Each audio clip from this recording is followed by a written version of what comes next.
Olá, sejam bem-vindos a mais um episódio do nosso podcast Missão Desenvolvimento.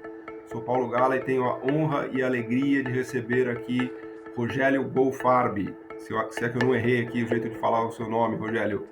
E antes de mais nada, dizer que é realmente uma grande alegria receber o Rogélio aqui, porque eu considero, acho que sem exagero, né, o Rogélio talvez um dos maiores conhecedores do setor automotivo brasileiro, com uma experiência muito grande, né? Ele já vai contar um pouquinho para a gente aqui da trajetória dele, né? Mas basta dizer que, entre outras coisas, ele participou da elaboração do projeto do Gol, que foi o carro mais vendido na história brasileira, né? Para resgatar aqui um pouco do passado, né? Mas agora ele está na fronteira de discussão, né? De veículos elétricos, de transição ambiental e energética para o setor do Brasil. Então, né, o tema da nossa conversa hoje vai ser mais focado nessa parte tecnológica e de transição para veículos elétricos, como é que a indústria brasileira fica, né, nessa discussão.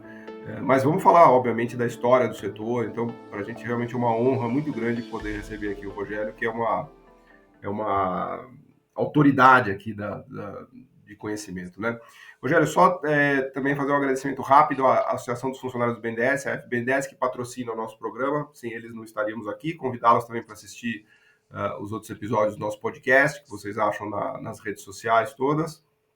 Inclusive, tem muita discussão sobre transição ambiental e energética, mas não com o foco que a gente vai dar aqui em veículos e no setor automotivo, né? Então, sem mais delongas, para aproveitar o tempo do Rogélio, eu dou as boas-vindas. Rogério, se você puder dar uma palavrinha só sobre a sua trajetória fantástica, né? Que eu considero até uma epopeia no setor automotivo brasileiro, né? De outras conversas que a gente já teve.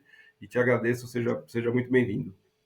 Muito obrigado, Paulo. É um prazer enorme estar aqui com você e falando de um tema que está realmente sendo muito discutido, né? Muito debatido aí nesse momento. Sendo mais objetivo aqui com relação à minha carreira, a minha carreira foi desenvolvida no setor automotivo de uma maneira geral, e eu tive a oportunidade, eu costumo dizer que eu tive a oportunidade de trabalhar desde a área mais técnica até a área mais política possível dentro do setor automotivo, né? E também trabalhar com várias marcas. Eu trabalhei com Volkswagen, trabalhei com Volvo, trabalhei com a parte de veículos mais esportivos, né? Tive até o prazer de trabalhar um pouquinho com veículos super esportivos, com motorsport, fui responsável pela área de competição, né? Mas fiz engenharia, trabalhei na engenharia há bastante tempo, planejamento do produto, planejamento estratégico, vendas e marketing, relações governamentais, comunicação, tive um período de finanças, tive um período com designers, inclusive, que eu aprendi muito com eles, né? Ou seja, passei aí por praticamente todos os aspectos da indústria e por várias crises também da indústria, né? Alguns poucos momentos virtuosos da indústria. Então, acho que deu para ter uma visão geral. Esse momento é um momento muito rico, que eu estou aqui como consultor, na verdade, e para consultor hoje é um momento perfeito, porque você tem uma mudança muito grande de todo o cenário automotivo, não só do automotivo, mas de tecnologia, de novas marcas. Então, é um momento muito rico. Boa, fantástico. Eu acho que assim, a gente poderia começar explorando o cenário atual, né? Depois até vou trazer alguns elementos aqui da sua história que eu acho que são muito interessantes, mas quais são as tendências aqui que estão, vamos dizer assim, se colidindo, né? Se é que a gente pode dizer, né? Como é que você enxerga, né? Como um grande insider, né, do setor, tendo trabalhado a vida toda em várias, né, das empresas mais importantes, né, do Brasil e do mundo. Como é que você enxerga hoje esse momento, né? Como é que está o setor automotivo brasileiro? Como é que está essa discussão de etanol, de elétrico, das políticas do governo, né? Enfim, eu sei que temos um oceano aí, vamos tentar não morrer afogado nesse oceano, mas É como é que muita você coisa. começa abordando essa visão do momento? Bom, eu acho que o primeiro ponto é o seguinte: o setor, vou focar, o tema é muito industrial de uma maneira geral, mas vamos focar no Uhum. automotivo, né? O setor automotivo está num momento de grande transição no mundo Hum. e também no Brasil. Essa transição, ela se faz por novas tecnologias de propulsão, se faz por novas tecnologias de digitalização do automóvel embarcado, né? E se faz por uma mudança enorme do ponto de vista dos players, que aí a gente está falando dos chineses. E isso se aplica ao mundo, de uma maneira geral, entendeu? Então, nós temos aqui quase todas as empresas aqui no Brasil são filiais de empresas globais. Então, no Brasil, nós estamos sofrendo o efeito do impacto financeiro que as empresas, os grupos globais estão tendo na transição, e Uhum. estamos enfrentando as, como chamadas, perrengas locais, né? Elas, de uma Uhum. maneira, elas se somam, né? Elas se combinam. Então, é uma mudança enorme. Eu acho que a gente nunca teve uma mudança tão ampla. A gente teve mudanças de tecnologia, mas quando você tem essa mudança grande de players globalmente e do Uhum. ponto de vista de tecnologia, você tem ainda uma complicação maior. Então, muita coisa acontecendo realmente. É uma famosa tempestade perfeita aí que você colocou, né? Porque a mudança da tecnologia de propulsão, de como o carro anda, do que é o carro, né? Porque ele é um negócio totalmente digital hoje em dia, né? Você entra num carro, parece que você está sentado num iPad, né? Ou num laptop com rodas, né? E o domínio dos chineses, que é uma coisa impressionante, né? Eu falava aqui um pouco antes da gente começar a conversa que eu estou assustado com a invasão dos chineses. Eu tinha escrito já no meu blog alguns anos atrás que a gente provavelmente assistiria uma invasão dos veículos elétricos chineses, mas eu mesmo estou assustado, assim. Né, aqui em São Paulo eu ando muito de Uber, aliás, eu vendi carro e eu ando só de Uber, né? E é só carro chinês, só BYD, aí nos shoppings é loja da GWM, aí na propaganda os atores brasileiros no carro na Geely, né? Eu falava Geely, mas acho que é Geely, né? Pelo menos eles têm usado Geely aqui, né? E, Que é aquela é, chinesa que comprou, né? Então, aí essa notícia que eu vi que a fábrica da Mercedes foi vendida para a GWM, se não me falha a memória, lá de Iracemápolis. Aí a fábrica da Ford, né, que você teve muita atuação, né, durante sua vida toda na Ford, foi vendida para o BYD, né? Acho que a gente podia é. começar por essa coisa dos chineses, Rogério. O que você acha, né? Como é que você enxerga Vamos lá. primeiro esse salto fantástico, né, que eles deram e como é que eles chegaram lá, né? E qual é o impacto disso para o Brasil, né? Bom, eu comecei a seguir os chineses em 1995, Uhum. quando a Volkswagen fez os primeiros projetos para a China, e eu participei como gestor de um desses projetos para a China. Me lembro do E, Santana que você falou, que a gente andava em é, Santana quanto, né? o Santana chinês era mais comprido, então tinha mudanças. Mas o que me impressionou naquela época, que eu fiz reunião com eles, eu era muito jovem ainda, mas o que mais me impressionou foi que eu sentei com eles e tinha na mesa os chineses falando alemão fluente e tinha os chineses falando inglês fluente. E eles não diziam nada, eles só perguntavam, Olha, né? E daí para frente eu comecei a seguir os chineses e toda a isso evolução. você Então, falou foi 95. 95, Nossa, mas 90, eu vou 90, 30 não, anos de planejamento que eles estão fazendo. 95. Não, eles fazem planos de longuíssimo prazo, né? E eles cresceram em todas as direções do setor automotivo. Agora é a cereja do bolo. Então, eles cresceram na fabricação de ferramentas, que hoje domina o mundo, autopeças, que hoje domina o mundo, na criação de várias marcas endógenas chinesas, tá Uhum. certo? E o pulo do gato foi realmente quando eles apostaram na frente de todo mundo na eletrificação. E Uhum. apostaram com uma legislação para criar escala dentro da China, na Uhum. venda de automóveis eletrificados, na pesquisa e desenvolvimento, nas baterias, que eles dominam hoje.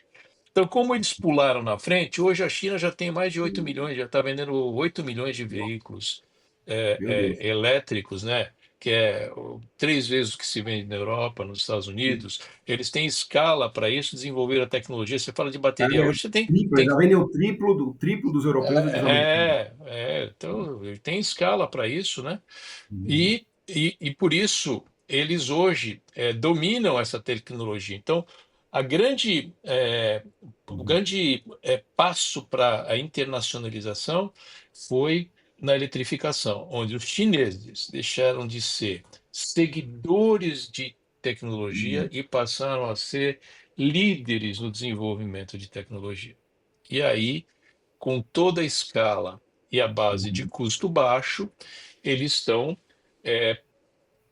entrando em muitos mercados, e a gente está vendo isso aqui no Brasil também, né? Uhum. Em 2007, um dia eu vou te mandar essa matéria do jornal Estado de São Paulo, eu era presidente da Uhum. Anfávia, eu falei, nós vamos ver um tsunami chinês no Brasil ainda, vai demorar um pouco. Você teve 20 anos de onisciência, de presciência, né?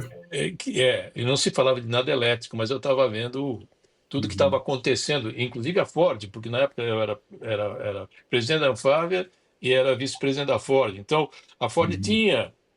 já tinha associação com empresas chinesas, então deu para seguir muito de perto tudo isso, Ali, né? você foi primeiro em 95, seu primeiro contato, aí em 2007 você já tinha visto um avanço. Como é que estava vamos dizer assim, o filme, como é que ele estava se desdobrando em A 2007? Já? gente, em 2007, as marcas endógenas já começavam a ter uma personalidade própria, que antes disso aparecia um veículo muito parecido com o Gol, aparecia lá, como o Era idêntico, Santana. né? É, então a partir de 2007 a gente já estava vendo essas marcas endógenas e muito incentivo, né, Do para governo. o governo, inclusive para desenvolvimento de tecnologia, com incentivo pesado para novas patentes, e esse desejo chinês de entrar no mercado internacional. Uhum. Então, a gente via isso na indústria de tênis, a gente via isso em eletrônicos baratos já naquela época, né? Uhum. E como eu tinha muito contato com os chineses via Ford, entendia o mindset deles. Eu falei, Uhum. eles não estão botando todo esse dinheiro no É automotivo, brincadeira. em toda a cadeia de valor do automotivo, para não fazer esse Uhum. movimento. Mas ele não sabia quando ia ser. A gente já Uhum. via, e nessa matéria de 2007 eu falava, o seguinte, a gente já está vendo que os chineses estão ganhando espaço nos nossos mercados de exportação de veículos na América Já, Latina. já em 2007 já tinha esse Já movimento, já era tinha, perceptível. já tinha esse movimento. E hoje a gente está vendo, né, chegou o momento que eles têm qualidade de produto e preço para dominar os mercados, todos os mercados do Teve mundo. algum outro estágio depois? Porque assim, você destacou 95, 2007, algum outro ponto no tempo que você destacaria assim de contato relevante que você que te vem à mente? Quando eu acho o Vamos seguinte, assim, né, checkpoints, né? Checkpoints da estratégia chinesa, né? é, o, o- nos últimos 10 anos, o que a gente viu e vamos dizer assim, talvez o estopim dessa crise maior que a gente está vendo globalmente é o seguinte: a qualidade do produto e Uhum, chinês dentro do mercado chinês e o avanço na digitalização da sociedade chinesa uhum, começaram a corroer a participação das empresas estrangeiras, uhum, né? Porque os chineses foram muito, e como eles fazem planos de longo prazo e seguem, eles foram muito hábeis em atrair. O que eles fizeram?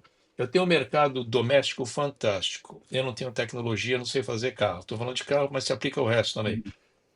Eu vou fazer um trade-off. Eu te cedo o meu mercado e Boa, eu perfeito, aprendo com você, perfeito, maravilhoso. tá certo? E foi isso. Todas as empresas automotivas foram para lá. Todas. Eu lembro que elas tinham, inclusive, JVs, né, com o município de Xangai, com a Não, tem que. província de Não, Beijing, né? mas para você vender carro na China até hoje, você tem que ter uma associação e eles têm que ser maiores, Olha só, 51%. Essa era a até regra. hoje. Até hoje, Uhum, eles montaram uma máquina para aprender. uhum. E o trade-off é o acesso ao meu mercado. Só que hoje, o que aconteceu? Nessa curva de aprendizagem e de localização desses produtos, hoje eles chegaram no ponto que eles competem com essas empresas Ou melhor. superam, ou até superam na parte da eletrificação, Não, né? eles estão superando. E essa é a geração, essa é o estopim da crise. Então, Hum, como eles avançaram muito na digitalização e como eles avançaram muito nos produtos, os produtos endógenos chineses passaram a reduzir a participação das grandes empresas na China.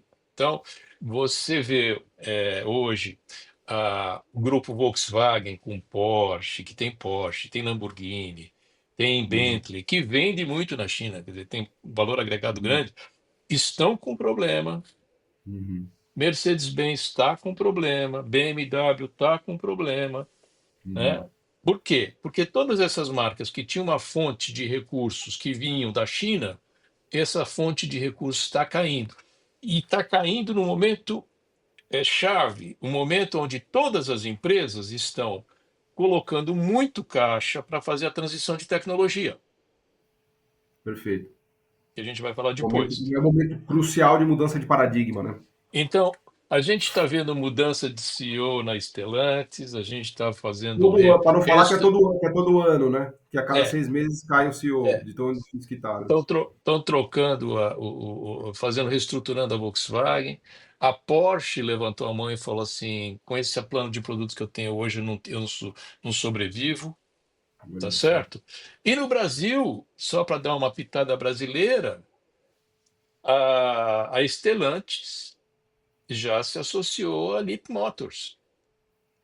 A Renault já Já fez um entregaram, acordo, já já jogaram a toalha e já estão juntos, já estão com se a- associando com os chineses já. com o Geely. E essa Ah, semana a gente teve a notícia da GM num projeto conjunto com a Hyundai para fazer produtos para a América Central, América Latina, olha só. Brasil e Argentina principalmente. Então, É. a caixa está chacoalhando globalmente e aqui. As pessoas às vezes não têm a percepção da profundidade dessa crise Uhum. chinesa que começa dentro do mercado chinês. É a verdade. Mas por que se chama de crise chinesa? Ou é a crise que o setor, a Não, é a transformação? crise do setor global, Ah, tá, né? crise do setor global. Tá. Ela começa dentro, né, do Uhum. mercado chinês. Porque se você pegar globalmente, a Europa é um mercado grande, mas é um mercado de baixo Uhum. retorno financeiro. Uhum. Os Estados Unidos é de alto retorno financeiro e a China Uhum. era de alto retorno financeiro. Ainda, né? E Uhum. a China já não está sendo mais para essas empresas tradicionais, né? Por causa desse crescimento chinês. Deixa eu te fazer uma Então, pergunta, Rogério, que assim, é aquela pergunta que eu sempre sonhei na minha vida toda em fazer para alguém que tivesse elementos para responder. E eu acho que Deus me deu esse presente de poder te fazer essa pergunta, assim. Talvez ninguém mais bem posicionado do que você no Brasil para enxergar, né, tudo isso que você contou da história chinesa e para enxergar tudo o que você enxergou durante a história brasileira, né, de multinacionais aqui, né, de todo o regime automotivo que foi instalado aqui, de todos os subsídios que a gente deu, de todo o programa automotivo brasileiro. E a pergunta geral é como a gente compara a estratégia de desenvolvimento do setor automotivo brasileiro com o chinês. Mas a pergunta mais específica, né, que eu queria te fazer, e você já falou várias vezes aí da importância das empresas endógenas chinesas, né, produtos endógenos, marcas endógenas, né, que é o que se vê na China, que se criou uma indústria de fato chinesa, com marca chinesa, com centro de inovação chinês, com decisão estratégica chinesa, algo que a gente nunca conseguiu fazer no Brasil, né? A gente nunca teve uma Embraer dos carros, uma Marco Polo dos carros. É engraçado que a gente faz ônibus, né? Faz avião, mas não tem cadê aquela empresa brasileira que é de carros, né? E, por outro lado, a gente tem essas multinacionais poderosíssimas aqui. Você mesmo já foi CEO delas e trabalhou e conhece todas elas, né? Então, qual a resposta que você dá? Tenho certeza que você já fez essa pergunta para você mesmo, né? Onde é que o Brasil errou? Onde é que o Brasil acertou? Como é que, né, à luz de todos esses 20, 30, 40 anos. E é difícil, assim, é claro que a gente está pegando um caso de absurdo sucesso que é o chinês, né? Se a gente comparar o Brasil com a África, com a Ásia É, Central, com qualquer outro país, o Brasil tem um sucesso considerável, né? Mas se a gente comparar com a China, aí cabe uma reflexão, né? Como é que você reage a essa pergunta? bom, eu não posso dizer que a gente eh, não fez a política correta. Eu acho que o sucesso do setor automotivo você não mede só por ter marcas Uhum, endógenas. Para você ter uhum, marcas endógenas, você precisa ter uma coisa, é simples, escala, tá. tá? Porque você tem que arcar com todo o custo de desenvolvimento de tecnologia, além de todo o custo de produção. Uhum, Então, quem tem marcas endógenas? Países que tinham escala. uhum, Os Estados Unidos. uhum. Na Europa, você tinha muita escala europeia. Porque A tem que ser Chi- uma população grande com uma renda alta para comprar carro, né? Não adianta ser Exata, população grande e pobre, né? exatamente. E aí você tem a China, claro. A E Índia é um aí, outro exemplo, acho que está conseguindo com a Mahindra, né? exatamente. Tem muita escala para carro bem barato lá. Agora, tem uns casos que não tem escala. Então, vamos lá. Coreia e Uhum, Japão são uhum, dois exemplos. Mas são países que, uhum, por falta de todos os outros recursos, uhum. toda a economia, historicamente, deles está baseada em exportar. É, sim. A gente nunca teve esse DNA, porque a gente fica no meio desse grupo. A gente não tem uma super escala para Uhum, marcas endógenas, mas tem o suficiente para você uhum, ter um bom mercado automotivo. E como a gente tem muitos recursos, o nosso modelo não é o modelo de um país exportador. uhum, Nosso modelo sempre foi um país que tinha escala suficiente para para funcionar abastecendo o mercado interno. Essa é a realidade, entendeu?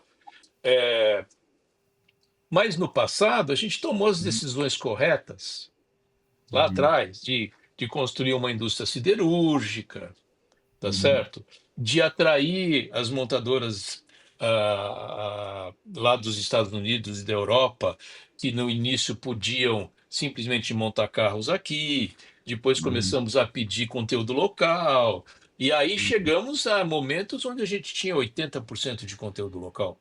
uhum, Onde eu acho que nós estamos com um problema é por falta de política específica para essa nova era onde você tem uma aceleração da inovação e da tecnologia muito grande. Então a gente ainda está muito arraigado no uhum, passado. E nós temos, como brasileiros, uma grande dificuldade, que é a falta de habilidade para fazer uhum. planejamentos de Estado e não de governo. Hoje você precisa ter o jogo de xadrez lá na frente, tá certo? Uhum. Principalmente quando a parte tecnológica, e que a gente ainda fica muito no curto prazo. E no momento em que você tem essas mudanças de tecnologia, você precisa, na verdade, que é o grande desafio, eu acho, hoje de todos os CEOs, é o seguinte: o curto, médio e longo prazo, tudo acontece ao mesmo tempo e tudo é Uhum. urgente, Uhum. né? Parece simplesmente uma frase, mas no Uhum. dia a dia, né, dos gestores de grandes grupos, essa é a realidade, e é aí onde eles não conseguem dormir. É que você tem que pagar a conta do dia a dia, mas tem que já estar na tecnologia que vai dominar daqui 10 anos, né? Ao mesmo tempo, você tem que fazer essas duas coisas, né? O americano tem uma frase o seguinte: você tem que ter non-regrettable decisions no curto prazo, Ah, entendi. Boa. Maravilhosa essa. coisa que Você você não vai se arrepender depois. Isso tá- significa que o curto prazo ele está encadeado com o médio e o longo. É uma faca de dois gumes ali, né? Você pode É, resolver o é, curto e matar o longo, né? e isso é uma cultura. O mundo todo está passando por Uhum. isso, e esse é um dos grandes desafios, né? Que Agora, as, você falou, que as big assim, techs, as big techs, elas dominaram esse, né? E quem não dominou morreu nessa área. Ainda nessa linha de Brasil, que claro, a gente fala de China, mas a gente quer, na verdade, falar de Brasil, né? Como Hum. é que fica o Brasil nessa crossroads aí, né? Nessa encruzilhada, que assim, o Brasil não conseguiu montar suas empresas endógenas, como a China não tinha escala, né? Não tinha uma renda per capita suficiente, né? E um tamanho que justificasse. Então a gente sempre teve esse modelo dependente das multinacionais. Agora as multinacionais estão numa crise, porque elas enfrentam os chineses nessa mudança paradigmática. E o Brasil sofre a consequência disso, né? O Brasil, como você está descrevendo, é uma espécie do resultado de tudo que está acontecendo no mundo, né? O que a gente está vendo aqui nada mais é do que o resultado dessa briga mundial, né? Agora, pensando para frente, Rogério, se você tivesse lá em Brasília desenhando a política de Estado, não a de governo, tá? A de Estado, assim, né? O que a gente tem que fazer pensando no Brasil 2030, 2040, dado, número um, o parque tecnológico que a gente tem, as multinacionais que a gente tem, a vantagem que a gente tem de etanol, a mudança. Eu vejo que eu estou te fazendo uma pergunta, você precisaria de umas 8 horas para responder, e a ideia é tentar responder em 8 minutos, mas né, as mudanças paradigmáticas dos carros elétricos, os chineses, os asiáticos, quer dizer, qual é a luz que você enxerga aí no fim do túnel brasileiro diante de tudo isso, assim, de caminhos? Olha, não é tão complicado. Pô, que bom, fico E feliz. eu vou tentar traduzir aqui.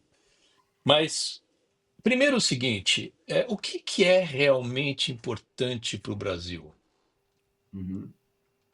É, é conteúdo local com intensidade tecnológica.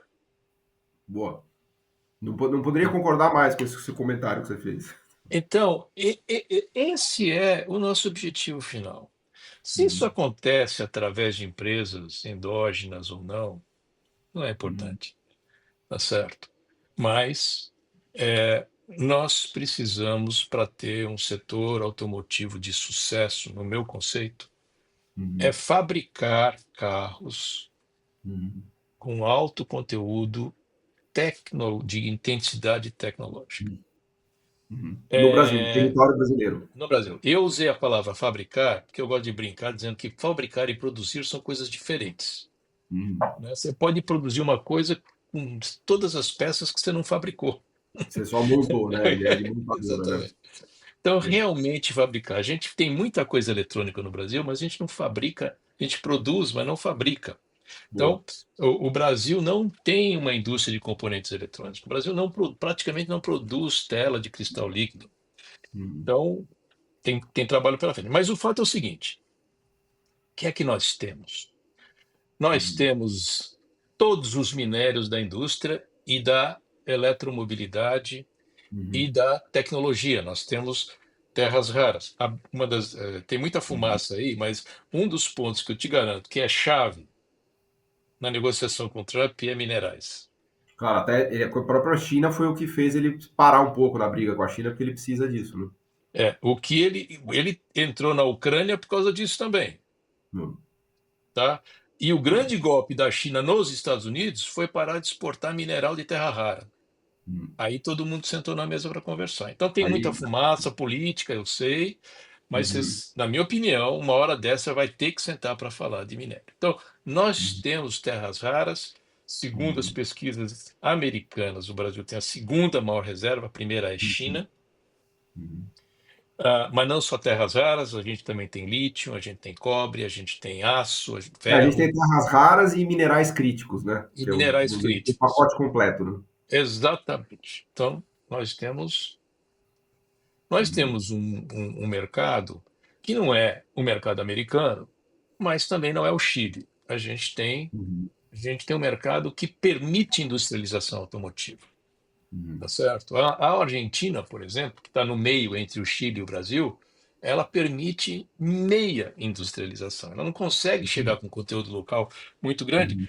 é simplesmente ligada à escala, Eu acho que é só certo? Brasil e México, né? De América Latina, talvez nenhum outro país tenha, O né? próprio mercado mexicano não justifica. O que justifica é a exportação deles Para para os Estados Unidos. os Estados Unidos, né? Uhum. Então, o fato é que a gente tem os elementos e temos um parque industrial automotivo que é a inveja de todo mundo. A gente tem muitas Uhum. montadoras, a gente Uhum. tem muitas autopeças, tal. Qual é o problema? O problema é que nós não temos uma política de industrialização da eletromobilidade e da conectividade embarcada. Uhum.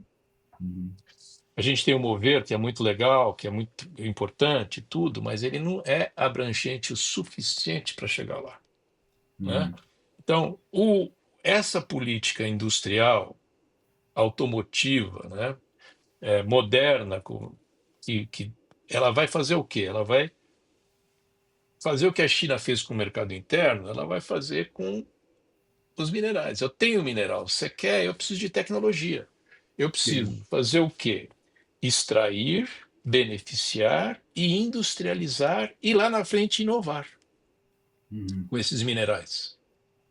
Eu preciso criar essa cadeia, tá certo? E com isso, né? E também trabalhando toda a parte dos componentes eletrônicos que a gente tem que trabalhar aqui, eu vou realmente conseguir fabricar as Uhum. novas tecnologias com conteúdo local. É isso que eu tenho que fazer, tá Então, o plano certo? de eletrificação muito mais agressivo, né? Vamos dizer assim, do setor automotivo brasileiro. Hoje é muito mais abrangente. Você pega o Mover, ele Uhum. tem incentivo para você, se você fizer, para as montadoras que fizerem carro a célula de combustível.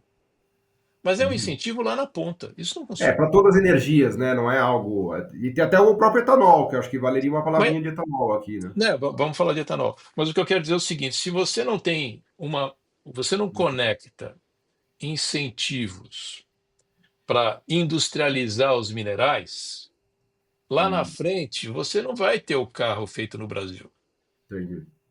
Porque você vai entendeu? exportar o mineral, vai fazer a É, bateria lá e você vai importar a o bateria e tal. desafio é o desafio é que você precisa fazer uma política para corrente, cadeia de valor, não Uhum. para a empresa âncora. Entendi. Aí é onde está o problema. A gente Entendi. pode Porque incentivar a a empresa. lacuna está na cadeia, né? Você não chega na empresa final, porque ela não vai Hoje agir na cadeia, né? você está absolutamente correto. O problema não é a empresa final. A Uhum. empresa final é a consequência. A Entendi, gente não perfeito. tem marco regulatório para explorar esses minerais.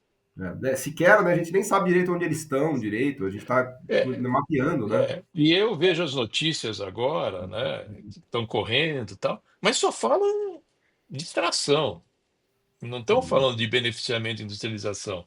Isso Uhum. é uma grande, Uhum. eu diria, pena, Uhum. Entendi. porque os minerais críticos hoje são o novo petróleo. Uhum. Essa metáfora é maravilhosa, né? É, porque quando a China parou, falou, não vou exportar mais minerais Ela de para com terras os carros raras, elétricos americanos, né? não é só o carro elétrico, Paulo. Todos os celulares têm ímãs. Ímãs Uhum. são produzidos com minérios de terras Não, raras. não. Então, na verdade, quando eles pararam isso, eles pararam as big techs. É. Foi um impacto enorme. A Índia entrou em pânico, que é Aliás, totalmente. me faz lembrar, Rogério, fazer uma propaganda. A gente tem um episódio aqui do nosso podcast que a gente conversou com o diretor do BNDES, especialista em terras raras e minerais críticos, né? E ele dizia exatamente isso que você está dizendo, que toda a cadeia de ímãs, das tecnologias mais diversas, estão completamente ameaçadas sem essas terras raras, né? Nós temos uma riqueza enorme. Eu gosto de fazer a comparação. As terras raras para nós é o que foi o mercado enorme da China para eles. Eles Uhum. usaram esse Uhum. potencial Essa é a alavanca, o para poder de mudar barganha que de está aí. para mudar de patamar a Uhum. economia. E nós temos a oportunidade de fazer isso. Mas tem que ter planejamento. E isso não está Uhum. acontecendo. Isso Uhum. não está acontecendo. E é, é aí aonde a dificuldade disso, do ponto de vista governamental, é que para você fazer a política nessa linha que eu estou colocando Uhum. aqui, você precisa do Ministério da Indústria, Uhum. você precisa do Ministério da Ciência e Tecnologia, Minas e energia você, também. Minas e Energia, você precisa Você. de comunicação, porque tem parte de conectividade que é interessante, que tá Uhum. ligada. Tá certo? E você precisa ter muito investimento em pesquisa incentiva a pesquisa e desenvolvimento. Então, para montar essa política, você tem que trabalhar com muitos ministérios ao mesmo tempo e traçar um plano. Uhum. E você precisa trazer técnicos de fora, gente que entende o que está acontecendo no Uhum. desenvolvimento automotivo, por exemplo, lá na frente, né? Eu tive a oportunidade, né, por estar dentro dessas empresas globais, de ver o que estava acontecendo lá na frente. Tá Uhum. certo? Você não pode pegar alguém de governo que não tem esse acesso para trazer uma política, porque Uhum.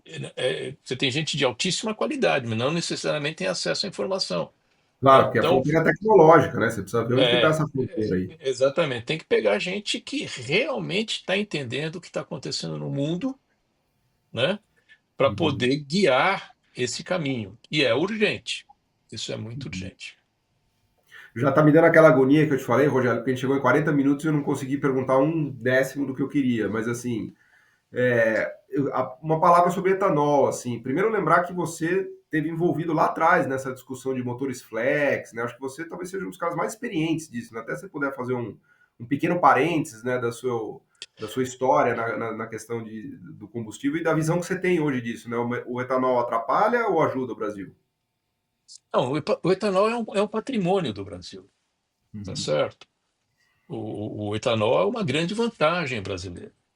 uhum, Agora, o que a gente precisa entender é o seguinte: o etanol vai estar e vai ser um patrimônio por um longo período, uhum, porque você vai estar abastecendo um parque hoje automotivo gigante que vai uhum, ficar aí por décadas, e a transição para o elétrico ainda vai demorar tempo. uhum. Ela vai Vai ser demorar muito mais rápida, décadas, vai décadas. ser muito mais rápido do que estão pensando, mas ela vai passar pelo híbrido plug-in, que você pode usar e deve usar o etanol, entendeu? Uhum. O que a gente não pode achar é que o etanol é o combustível da tecnologia futura, porque ele é um combustível do motor a combustão. Então, qual é E o ele depende da, problema? e ele depende da cana-de-açúcar também, que não é em todo lugar que dá para plantar, né? Não, vamos lá.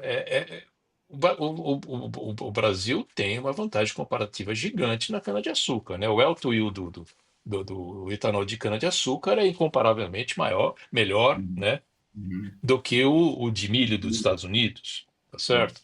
Então, não tem dúvida quanto ao etanol, é isso aí. Agora, o que que acontece? Quais são os problemas do etanol? O etanol, ele não é um combustível globalizado. Uhum, E o etanol se aplica a uma tecnologia totalmente dominada, que são os motores a combustão interna, uhum, tá certo? Então, o etanol não vai ser o lead, né, para uhum, inovação e tecnologia lá na frente. O pessoal fala, mas dá para usar o etanol em carro de célula de combustível. É possível, mas isso está lá na frente, tá uhum. certo? E quando você tiver os carros elétricos com as eficiências que a gente está imaginando, eu não quero ser muito técnico e rapidinho, né? Como é que o etanol entra no carro de célula de combustível? Você pega o etanol, faz uma reação química que ele gera hidrogênio. E do hidrogênio você gera eletricidade. Uhum. Quando você tem a bateria, você não precisa dessa máquina a mais, dessa complexidade a mais. Que a Tá bateria já certo? está, a energia já está pronta lá Já na bateria. entrega. Mas, por exemplo, para grandes caminhões, a bateria não funciona. Uhum. Então, esse tipo de combinação lá na frente funciona para Não funciona veículos por causa pesados. da quantidade de energia que você precisa para o grande caminhão? Não, o fato é o seguinte, né? Para você tocar um caminhão e para ele não ter que parar, porque esses caminhões rodam por muito tempo, você teria que ter baterias tão gigantes que Entendi, seria inviável, tá entendi. certo? Então, a rota para Uhum. o caminhão está muito. Todo mundo está Entendi. pesquisando é célula de combustível mesmo. E é O outro problema caminho. da célula de combustível é tamanho também. Uhum. Mas no caminhão você tem esse tamanho. Mas para Entendi, bateria não dá, porque o custo da bateria, entendeu? entendi. Então, caminhões de eletrificação chega mais tarde com outras Uhum. tecnologias onde o etanol pode entrar sim. Mas o Uhum. carro, na minha visão, quando eu olho as tecnologias de bateria, né? Hoje está se vendendo no Brasil um carro importado, não vou dizer a marca para não fazer merchandising aqui, Uhum. mas é 600 quilômetros de autonomia, Caramba. tá certo? Uhum. Não é um carrinho pequeno, não, tá? Uhum. Então, a gente está vendo a evolução. A JP Morgan tem uma projeção, a bateria por quilowatt-hora. O quilowatt-hora em 2019 até anotei aqui, era acho que US$ 180 por Uhum. quilowatt-hora. Em 2024 já era 110, e a projeção deles para 2030 é de US$ 60 por quilowatt-hora. Nossa. E a eficiência da bateria está crescendo brutalmente.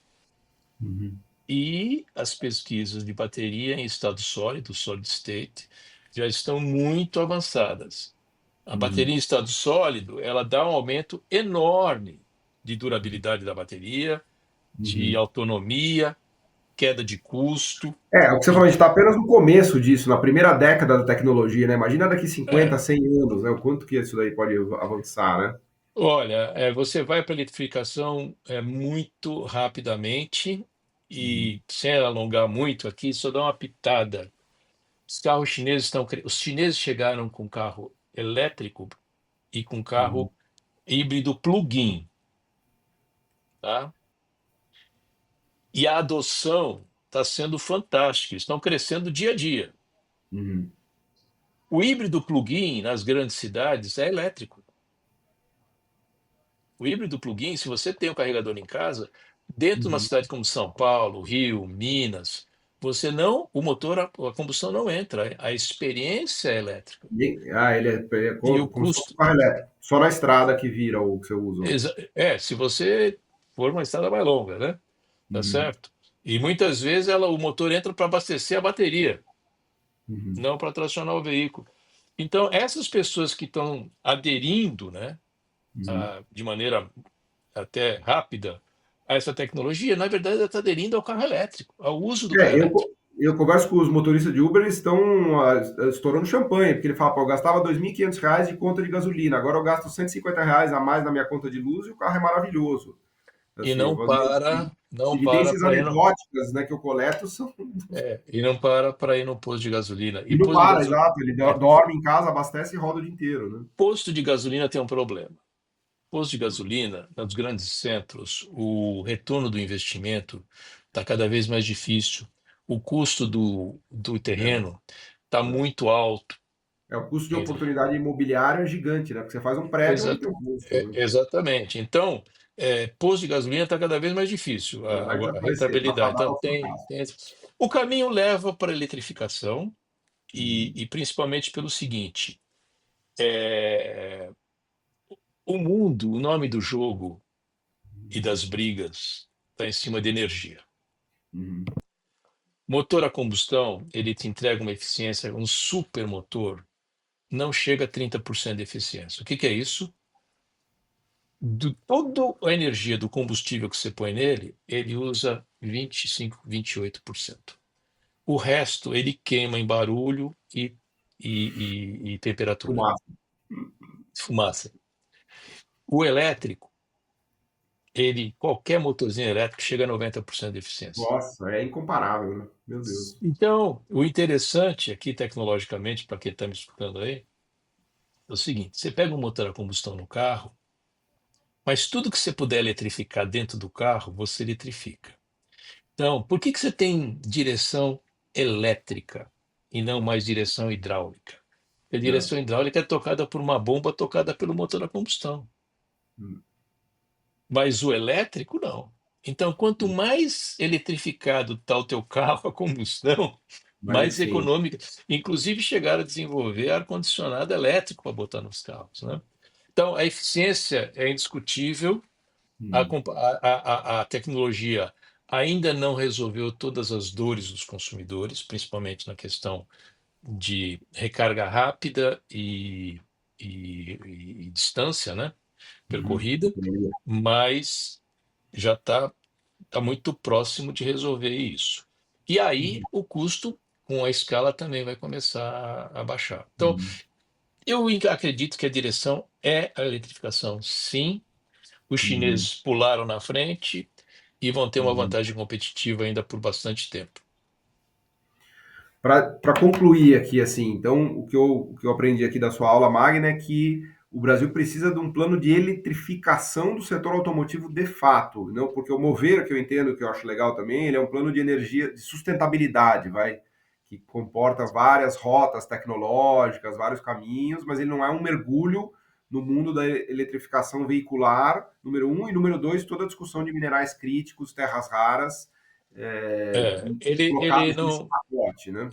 ele não abrange toda a cadeia de valor dessas novas tecnologias. Inclusive cadeia de valor, que é aquilo que a gente falava de focar na empresa É, final, que não é, constrói não preenche uma fila da exatamente cadeia de isso. valor. Eu estou aí advogando aí uma política de eletromobilidade e eu queria Uhum. só, não quero perder a oportunidade, pessoal do Não, BNDES que aliás, eu tem. te deixo as palavras, os minutos finais são seus aqui para você fazer o É, seu. o automotivo é interessante pelo seguinte: o automotivo teve um papel histórico no Brasil fundamental na industrialização do país. Uhum. Você não Porque, conta então, a história da indústria sem o carro no Brasil, claro. porque a cadeia do setor automotivo é muito grande, cadeia de valor, e vai em muitas direções. Então, ela termina induzindo crescimento em vários outros setores, né? Uhum.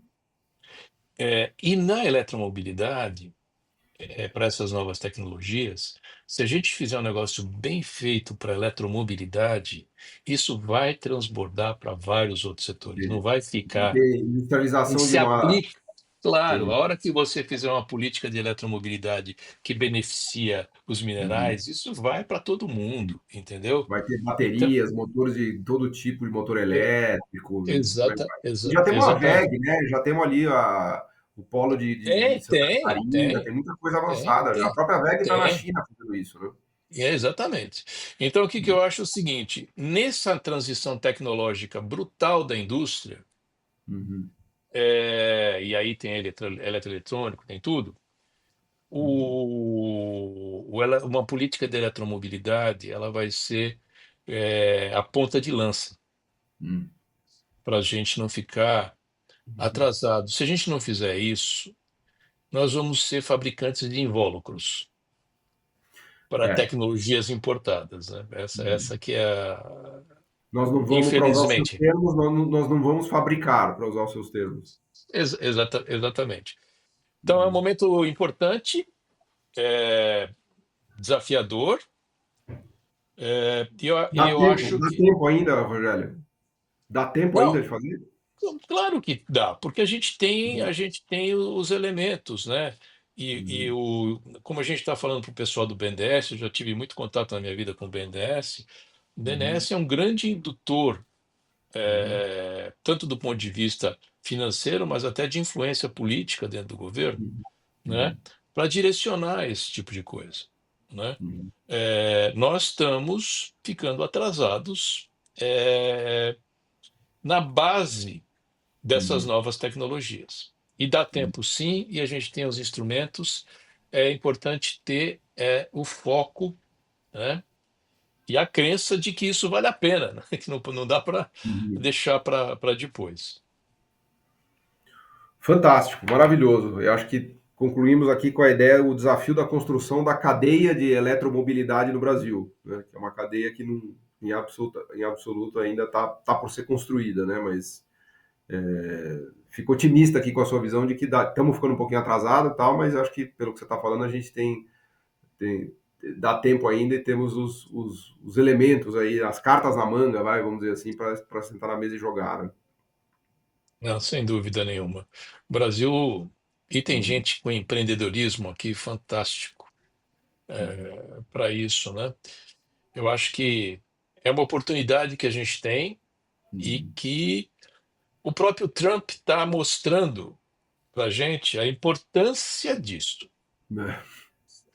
De cuidar Não, de cuidar da sua própria não, casa, vamos dizer assim, né? não das melhores Não, maneiras, mas ele está mostrando para a gente claramente né? que é tão importante que vale toda essa briga, uma boa parte dessa briga que ele está fazendo aí, né? Aliás, só lembrar que eles estão com tarifa de 100%, né, para veículo chinês, tanto na Europa quanto nos Estados Unidos, né, se não me falha a memória. A Europa estava com um número menor, estava na faixa de 40 e pouco, né? Tá. Uhum. mas não segura. Vai entrar carro chinês lá. Agora com 100 já está um pouco mais difícil. Mas eles não botaram uma tarifa de 100 Uhum. simplesmente porque pegaram um número grande, não. Essa tarifa está estudada. Eles sabem que se eles não Uhum. fizerem isso por vias diretas ou indiretas, os chineses conseguem botar produto lá dentro. Então, Entendi. é uma briga. Enquanto eles não cobrirem o gap tecnológico, que é o Entendi. problema, eles não vão conseguir tirar essa tarifa. E lembrando que essa tarifa de 100 não veio com o Trump, né? Veio com o Biden. O Biden, exatamente, exatamente, exatamente, exatamente. Fantástico. Professor Rogério Goldfarb, agradecemos essa aula maravilhosa aqui, né? Trouxe muita luz aqui para a gente entender o que está acontecendo, né? Não é fácil, mas eu acho que tem boas notícias aqui né, para a gente olhar para o futuro. Né? Te agradeço muito.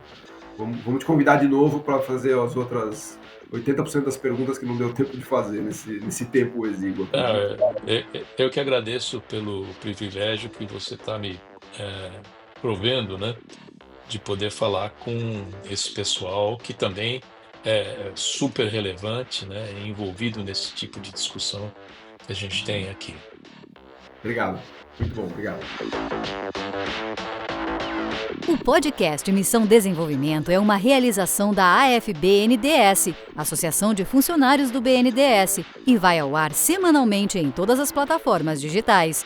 O programa tem direção de Felipe Peçanha, produção de Tatiana Gurgel e edição de Pedro Rocha. Para saber mais, acesse nosso site www.missãodesenvolvimento.com. Você também pode assistir a outros episódios já gravados nos canais do Missão Desenvolvimento e da AFBNDES nas redes sociais. Até a próxima!